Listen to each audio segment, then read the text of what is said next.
Welcome, ladies and gentlemen. This is Basil Rathbone inviting you to join me beyond the green door. News about Alaska during the gold rush, at a time when greed could drive a man beyond the green door. Justice was a haphazard thing in Alaska in the 1890s, and this was especially true in the booming gold towns past the Yukon. In Three Rivers, for example, Sheriff Quinn was also a prospector. Still, he kept a rough sort of peace in the brawling town, and the citizens were satisfied. Rang out near the jail.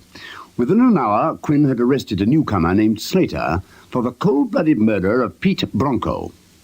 No one argued with the sheriff's eyewitness testimony except the murderer, and naturally no one took a newcomer's word in Three Rivers, especially the word of a crazy man like this. A magician, he called himself.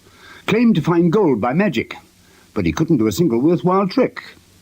Slater was condemned to hang in the morning. The deputies locked him into Three Rivers' new granite cell, and Sheriff Quinn came around to see if the prisoner was comfortable.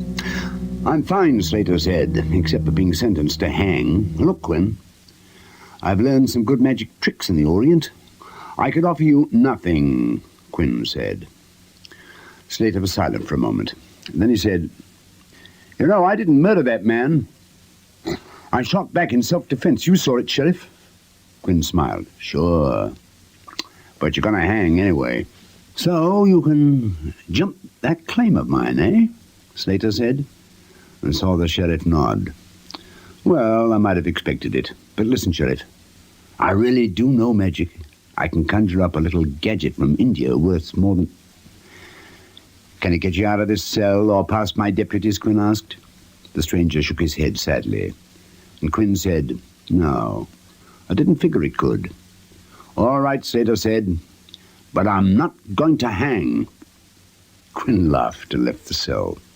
He told his deputies to keep careful watch. Just before dawn, a noose was thrown over the hanging tree behind the jail, and at first light everything was ready. Quinn and his deputies went to get the prisoner, but stopped when they heard a shot from his cell. They ran to the door and saw that the prisoner was slumped over dead.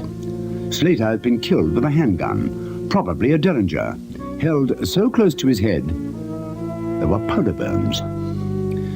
But there was no weapon in the cell. There was nothing except a scrap of paper the prisoner had written on, and, well, that didn't make sense. It read, "Dear Sheriff, this is the only good trick I know. How to conjure up a derringer, invisible, of course. People have wrong ideas about magic. It works, but it always turns against you. It can't help me now against you and 4 armed deputies, but this trick will save me from hanging. Hope it does the same for you, because I'm leaving it to you." Quinn stuffed the note in his pocket. After the deputies left, he searched the cell again. Nothing. It was all very strange.